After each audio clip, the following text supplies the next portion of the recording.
যখন কমলা গাছে ফুল চলে আসবে তখন আমরা এইরকম পটাশ সারটা আমরা দিয়ে দেবো পটাশিয়ামের ঘাটতির জন্য। এতে করে কি হবে, গাছের ফুলগুলো ঝরে পড়া রোধ হবে, প্লাস গাছের ফুল থেকে প্রচুর পরিমাণ কিন্তু ফল সেট হবে।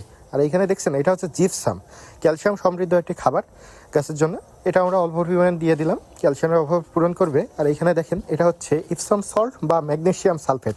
এটা প্রয়োজনে দিতেও পারেন, নাও পারেন। এটা দিলে আপনার ফুলের বোটা শক্ত হবে, তারপরে আপনার গাছটা সবুজ সতেজ থাকবে, ফুলগুলো অনেক পোক্ত থাকবে এবং গাছটা অনেক শক্তিশালী হবে, যার কারণে আপনার সহজেই গুটিগুলো ঝরে যাবে না। ফুল থেকে গুটিগুলো, ফুল ঝরে তো যদি ফুল না ঝরে যায় গুটি ঝরাও রোধ পাবে অনেক অংশে।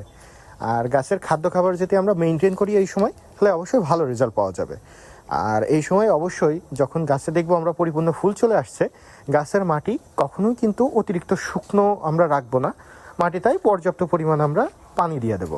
তাহলে হবে কি, আমাদের আর্দ্রতাটাও বজায় থাকলো, ফলনটাও ভালো হবে, ফুলগুলোর গুটিও শক্তপোক্ত হবে। এই যে দেখেন আমার গাছগুলোতে স্টেম ট্রিটমেন্ট করছিলাম, তো মাশাআল্লাহ দেখেন গাছও যেমন সুন্দর সতেজ এবং প্রত্যেকটা ডালের কুশিতে কুশিতে অফুরন্ত কিন্তু ফুল আসছে, একদম গাছের গোড়া থেকে শুরু করে